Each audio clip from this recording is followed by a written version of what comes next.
Okay, so again, when we do this reading, I'm assuming that you have already had a look at the summary video that I put up. Uh, You will not be able to understand this reading that well if you do not have a look at the key points that I outlined in the summary video. Okay. Today, I'm going to go through a rebuttal of Callicles provided by Socrates, and we're going to develop a more nuanced understanding of it when compared to the outline where I just illustrated the main points. And we're also going to see how he exploits the ambiguity of the term superior in order to undo some of the arguments that Callicles has put forward. Now, the reason why last video, when I was looking at the summary of Socrates' rebuttal, the reason why I wanted you to look at this mass of people was to see how you felt about it. Because obviously, it seems like Socrates is much more comfortable with the masses than Callicles is. And you can see that in the way that those arguments were reflected. Last time, Socrates said it is natural for the masses to impose their will on everybody and to protect their own interests because naturally, collectively, they have strength. They are stronger than the supposed individuals that Callicles is discussing. And of course, Callicles beforehand had said, well, only a few distinguished people are superior in definition, so it's natural that those superior people just take what they want. So both are appealing to natural laws. It's just that Callicles rejects social convention and says that that's the way of the masses protecting themselves against natural laws, whereas Socrates is saying quite rightly, because of their collective strength, that the masses protecting their interests is just a very natural thing to do. That's what you would do. And how you feel about the masses is really going to help you understand where you would side. Okay? So I want you to go through here and I want you to have a look at these two success criteria, score yourself, and when you're ready, come back to watch the rest of the reading. So the text has been good enough to give us a bit of a summary of what's going to happen, which is pretty good because then you've got my summary and then you've got everyone's summary and then you can quite easily understand a lot of the text. I find that the way that I've been presenting this to you so far has made it much easier for me to communicate the key ideas of the text. Much simpler, much more straightforward. The idea of building prior knowledge before you read the text really helps you understand and clear up some of the ambiguity of what's being said as we read along. All right, so let's get started and read that summary. Socrates professes to be delighted to have found someone with the characteristics which will enable him to test the truth of his beliefs. So, that is a bit of rhetoric, I reckon. He's designing that deliberately to wear down the offences of Callicles. You might claim that he is a philosopher and rhetoric is evil, but I think it's being used in this case. He first begins by undermining Callicles' Nietzschean individualism. We're going to study Nietzsche. Interesting to see what you think about Nietzsche. Nietzsche was very much someone who would have agreed with Callicles' resentment of the masses. He coined the term herd mentality and said the herd keeps you back. Be careful of these highly individualistic arguments, guys, because you do have to wonder if they alienate you from social connection with others and whether or not one can grow in a vacuum or they need society to help them grow as individuals. So just be careful, okay? But Nietzsche came way after Callicles, way after, like 1700, 1800 years later, even longer than that. Okay, so Callicles in Nietzschean individualism by arguing that if it is better to obey the stronger party, then nature decrees that it is better to obey the masses, since they are naturally stronger than any one individual. Callicles protests rightly that by stronger, he does not mean more capable of enforcement. And under Socrates, see how that's where we've got some nuances here? Capable of enforcement. This idea of enforcement wasn't really included in our idea of superiority. We just said collective strength. So we have a more detailed picture of what's coming on. And under Socrates' guidance says that the people that he has in mind are the cleverer or more astute ones. Some crude prodding from Socrates makes him narrow down his this definition further to those who have applied their intelligence to political matters and have the courage to ensure that their will is carried out. These are the people who should dominate others and have the lion's share of the wealth and so on. So if you understand all that, you pretty much understand the summary video. That's a good place to start. Okay, let's go. Socrates, if my mind was made of gold, Callicles, don't you think I'd be delighted to find one of those stones which are used to test gold, especially if it was a really good one? I could touch my mind to it to see whether it confirmed that my mind had been properly looked after, and that at last I'd know that I was all right, and any further testing was superfluous. Superfluous means overdone, okay? So what he's saying is, if my mind was like gold, it'd be great to meet something else that could weigh the same amount of gold, and I'd be able to have a rightful comparison here, and that's pretty cool. What's the point of this question of yours, Socrates? I'll tell you. I think in meeting you, I've met with just such a godsend. Why? If you confirm the beliefs I have in mind, then I can be sure that these beliefs are true, because it occurs to me that for anyone to be able to test whether or not a person's life is as it should be, he has to have three qualities. These are knowledge, affection, and candor. And you have the complete set. So this candor means being total honesty. Knowledge means obviously what knowledge means. And affection, I'd say that would be more like the right temperament, the right kind of personality. And Socrates is saying you've got all these things, so you're going to be a great kind of devil's advocate, a great tester. I come across a lot of people, you see, who can't test me because they don't have your knowledge. And then there's another lot who are knowledgeable enough but refuse to tell me the truth because they don't care for me as you do. Oh, isn't that sweet? Saying you care for me, so you tell me the truth. And then there are two visitors here, Gorgias and Pullus, who have the knowledge and are fond of me, but are too easily embarrassed to speak their minds. This kind of embarrassment appeals to that idea of affection. It's like your temperament is different. You don't really care if you're embarrassed. It's it's indisputable, surely, that they're riddled with inhibitions. In fact, their sense of propriety is so acute that they had the gall to contradict themselves in front of a large number of witnesses, and to do so on the most important matters in the world. So he's just admitted, yeah, look, I agree, Callicles. I mean, they didn't really believe some of the things I forced them into believing. They only believed it because of social convention. So you're the only one with a complete set of qualities. However, you've had what many Athenians would call an adequate education, and you're fond of me. You like me. What makes me think so? I'll tell you. I'm aware, Callicles, that the four of you, Tysander of Aphrodite, Andron, a son of Androtion, and yourself, tell one another your ideas, and I once overheard you discussing the question of how far intellectual study should be taken. I know the conclusion you reached was that detailed knowledge was undesirable, and you advised one another to be alive to the danger of being subtly corrupted by excessive knowledge. And now you're giving me the same advice you gave to your closest friends. That's good enough advice for me. I'm sure you really are fond of me. Finally, it's clear that you're not the kind of person to let any senses of propriety stand in the way of your speaking your mind. It's not just that you yourself have said you're not, but also that your earlier words confirm the truth of this claim. That's just nothing but flattery, guys. That's all it is. So it's obvious how things now stand. Any idea of mine with which you agree during the course of our discussion will, by that token, have been adequately tested by us and won't require the application of further tests because it won't have been lack of knowledge or overdeveloped sense of propriety that made you agree with it. And since you're fond of me, as you yourself admit, you won't have done so deceitfully either. In actual fact, our agreement about a point will be what conclusively demonstrates its truth. All right. So what he's saying is, because you like me and you're honest and you're knowledgeable, you won't, anything that we actually agree upon is going to be true because, you're not going to disagree with me out of spite.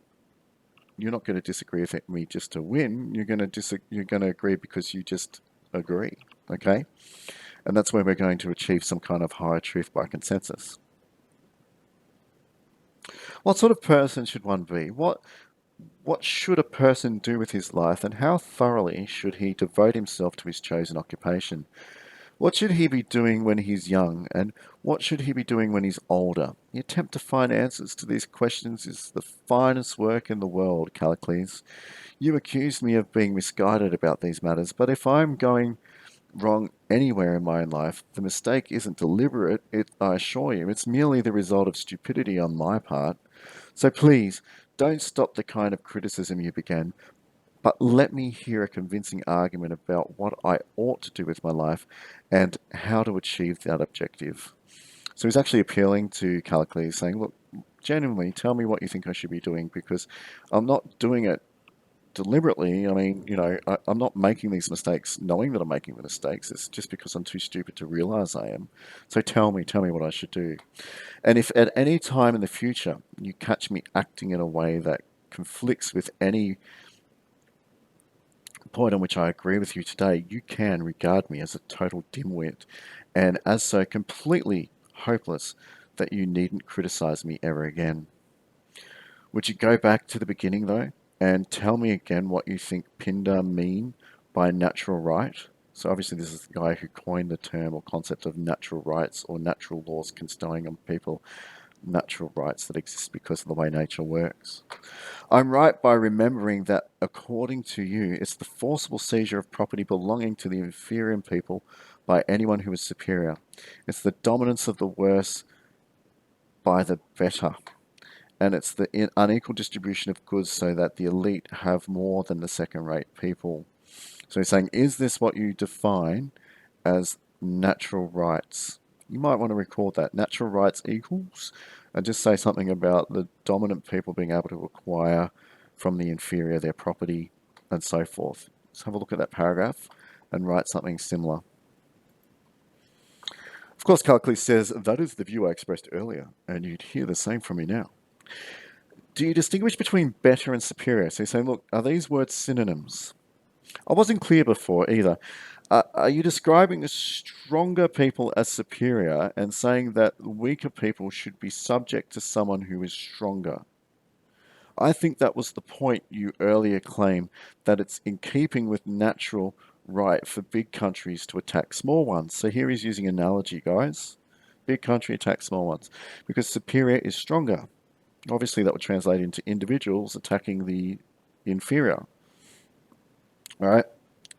If so, you're counting superior, stronger, and better as synonyms. You're saying these are all the same thing.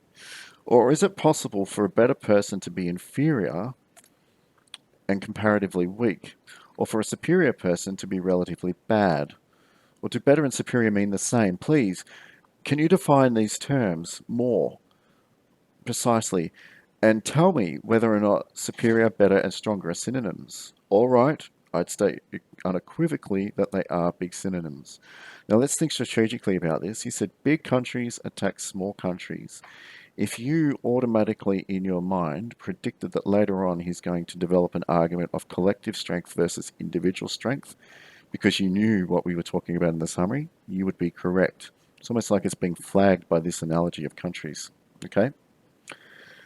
So, well, isn't it natural for the general populace to be superior to a single individual? Bang. See how the two relate? After all, as you yourself said a short while ago, it's the masses who make the laws under which the individual lives. Of course they are superior to a single person, and he's forced to admit this because he's saying all these terms here are unequivocal, okay? They are completely the same. They're synonymous.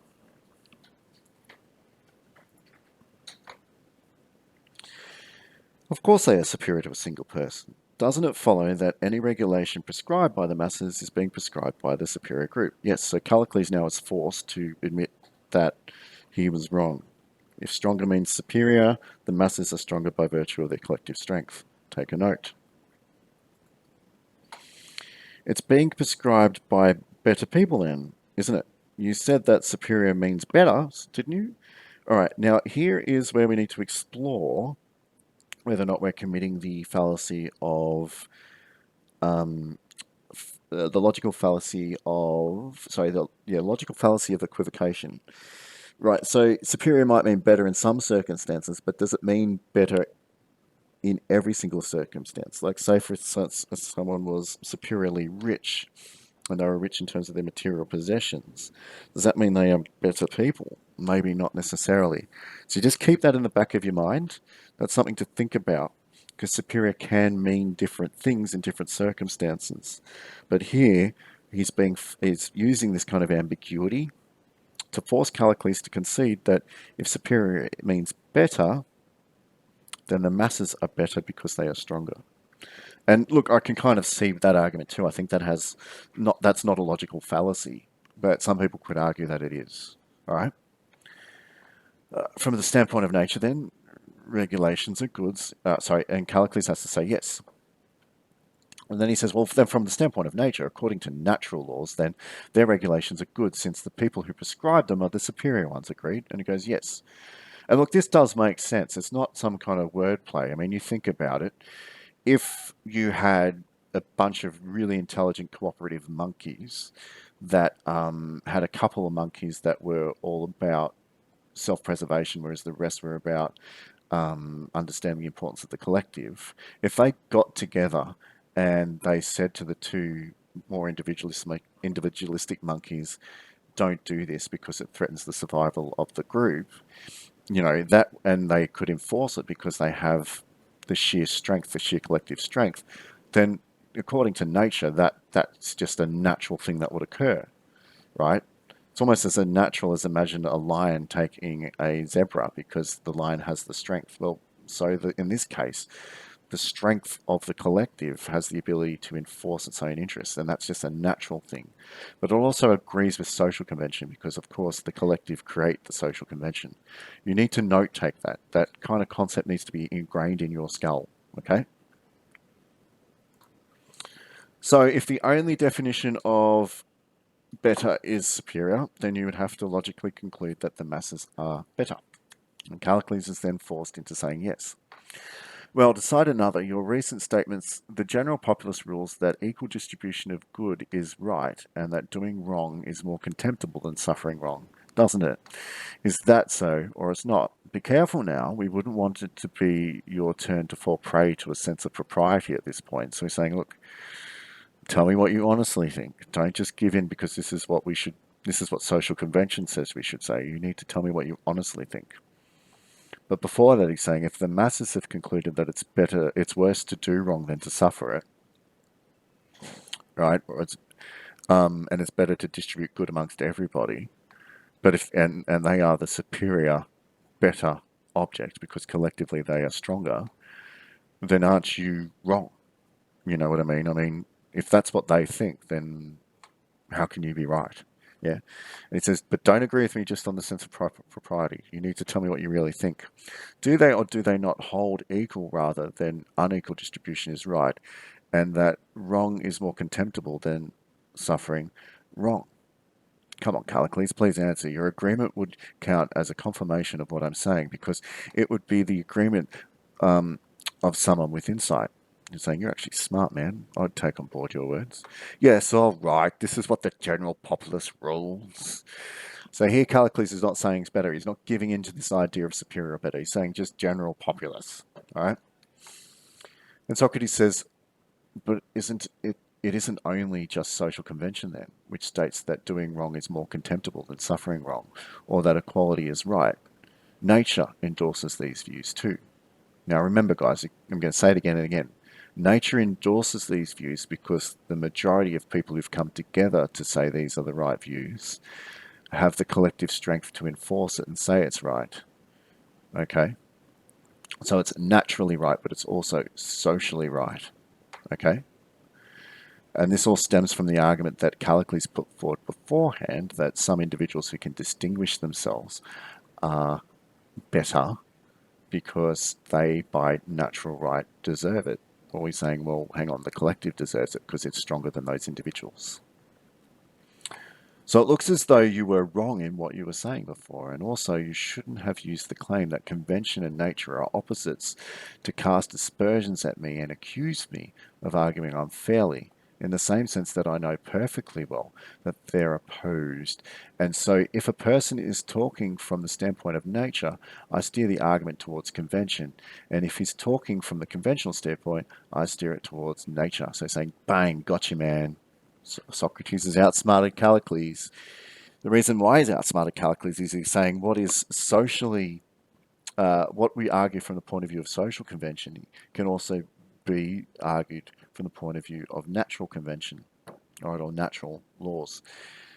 The two are not disagreeing with each other. So if I go from one to the other, that doesn't mean that I'm confusing the argument. Both of them completely complement each other. You need to take some kind of note. All right.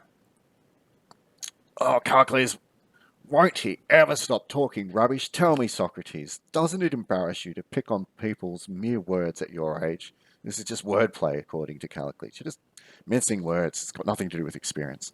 And to count it a godsend if someone used the wrong expression or by mistake. Of course I mean that the superior people are better. Haven't I been telling you that all along? That better and superior are the same in my opinion. What else do you think I've been saying? That law consists of the statements made by an assembly of slaves and assorted other forms of human debris who could be completely discounted if it weren't for the fact that they do have physical strength at their disposal. Oh, I see, Callicles.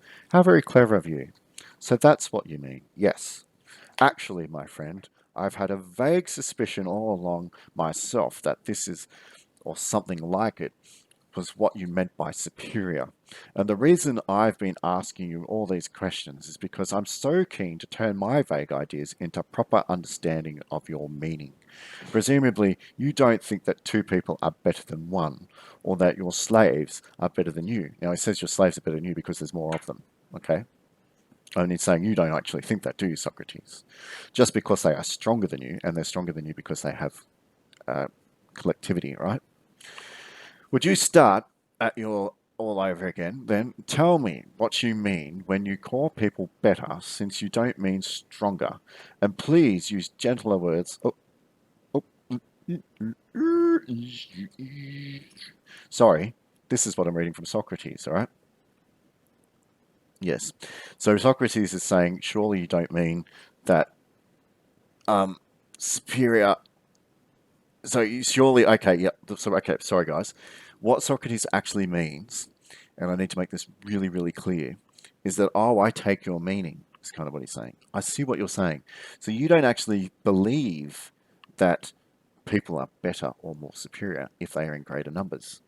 Okay? So then he's saying, well, what do you actually mean? Let's redefine this. So he says, would you start all over again? Then tell me what you mean by calling people better, since you don't mean stronger. And please use a gentler form of instruction, my friend, otherwise I'll have to leave your school. You're not being altogether sincere, Socrates. Oh, yes, I am, Callicles. I swear to you, by Zethus, whom I invoked during the extended assault on me, when it was you who were keeping something back. Anyway, please tell me now, who are the better people according to you? I mean the elite. But that does not really explain anything. Can't you see that it's who you are stuck at? Socrates says, but that doesn't really explain anything. Can't you see that it's you who are stuck at the level of mere words? Like, tell me, what is it that makes people better and superior? It is it great cleverness or what? Yes, yes, that's it. Definitely, it's the greater cleverness, of course. Here's your position then. A single clever person is almost bound to be superior to 10,000 fools. Political power should be his, and they should be his subjects.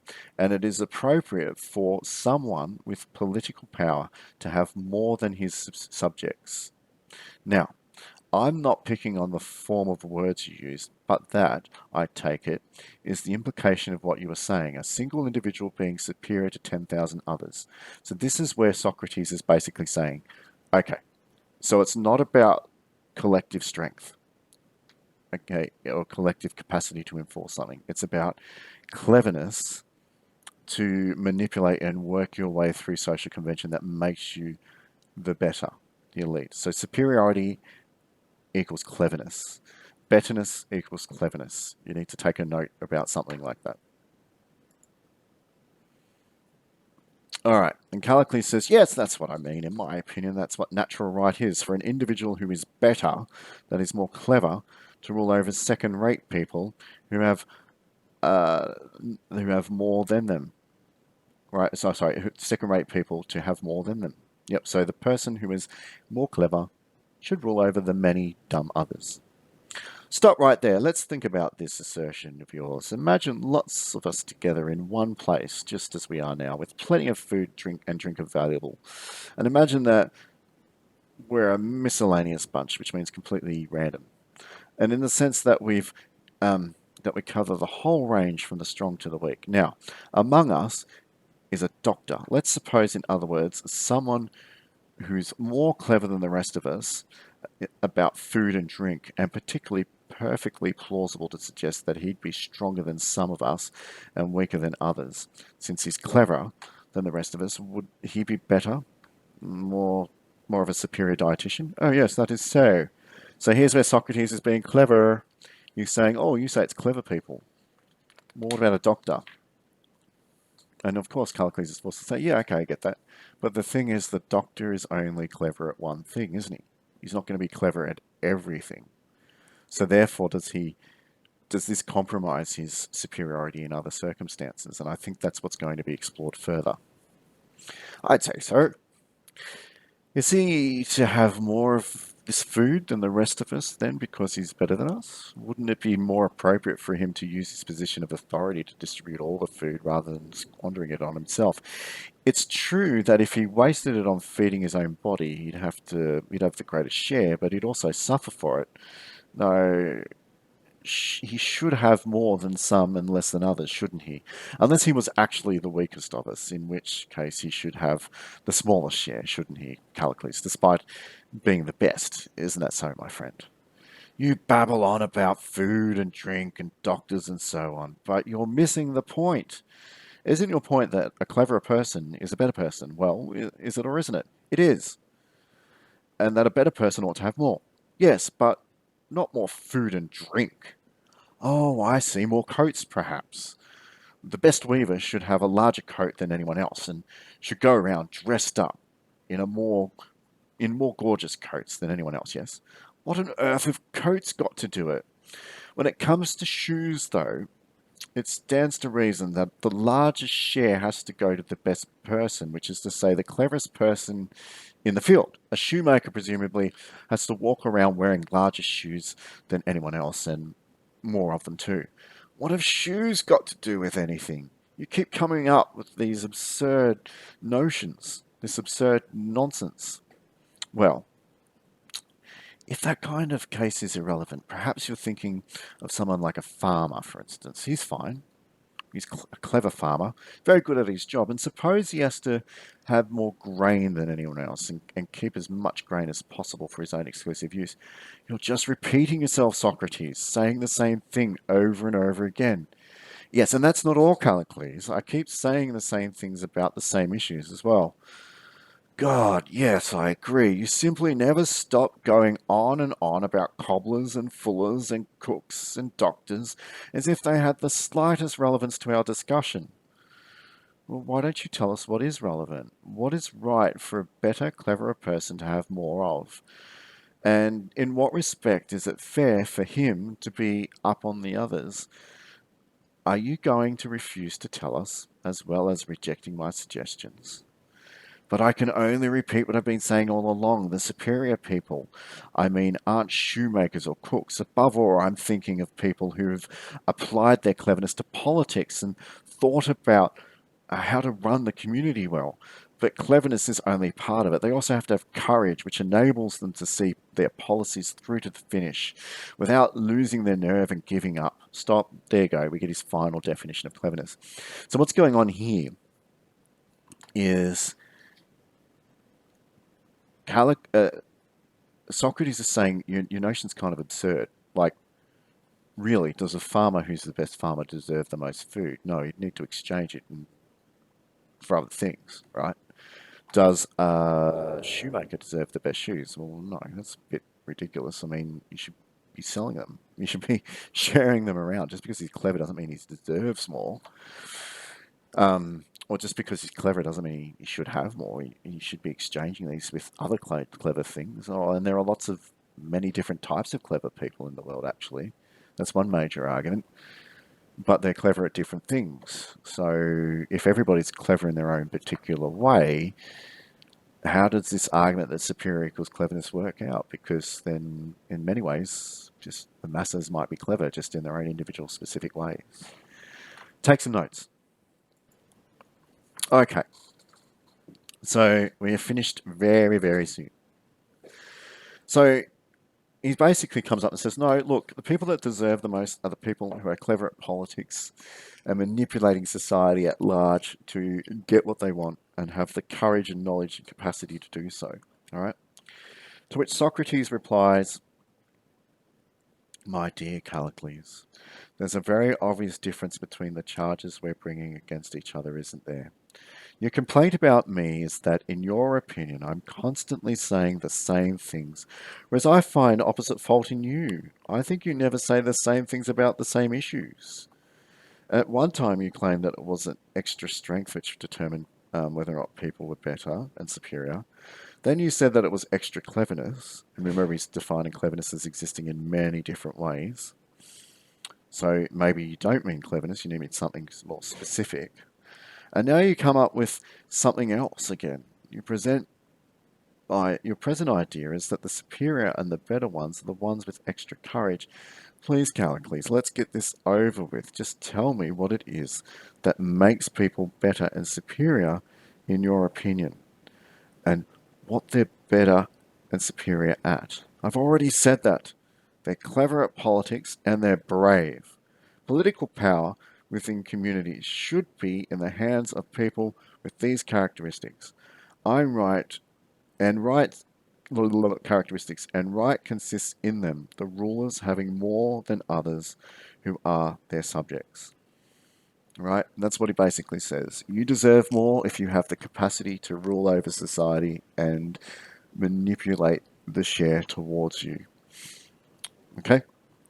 Take some notes. That's the end of the reading for this session. Let's think about it. We definitely have a much more nuanced understanding of Socrates' rebuttal because we looked at how he was defining different forms of cleverness to kind of get away from the absurd argument that you should have more if you're more clever. Now, that still seems really strange. Like most people would say, okay, if you're a better farmer, why can't you have more grain? And I guess what Socrates is saying, yeah, but then does that farmer's only entitled to more grain, isn't he? Because he's better only at farming. He's not better at shoe cobbling, is he? Okay. So you should really have some kind of notes. I mean, there has to be some kind of distribution of wealth that occurs naturally because people are clever, but they're not all clever at the same things. So there needs to become some kind of exchange, all right, which equals things out. If you get that, then you really do have a nuanced understanding of where he's coming from, all right? If you also understand that what Socrates in his rebuttal is trying to say, that it's not that when we talk about social convention and social rules, they are by virtue rules that can be enforced by natural right or by nature's laws because collectively they have strength, right? But then Callicles goes, no, I don't believe it. I don't believe just because you're stronger, you are better. I don't believe because there's more of you, you are better or superior. And he says, well, okay, well, what then do you think is important? And he says, well, cleverness, the ability to be clever. Okay, well, a doctor's clever, so he should have just more food because that's what he's clever at. He's not clever at anything else. A cobbler's really clever at making shoes. Should he just have more shoes and not anything else, really? You know. And he says, well, that's kind of absurd, you know, because you need other things to live. So he's saying, oh, so it's not just cleverness that you need. And then Callicles is then forced into a position to say, oh, I get it. Okay, well, it's cleverness in politics and then the bravery to see it through and the knowledge and capacity to do so, okay?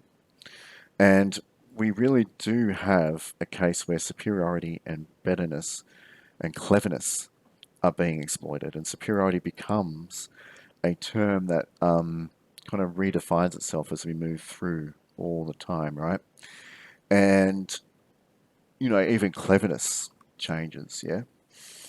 So the ambiguity of terms is constantly evolving as Socrates is forcing Callicles to be more exact. Now, if you understand everything I just said with our little recap, and you can understand how your attitude to the masses affects whether or not you side with Callicles or Socrates, you're at a very high level of understanding. If you don't, it's time to come and ask me as many questions as possible, okay? Cheers.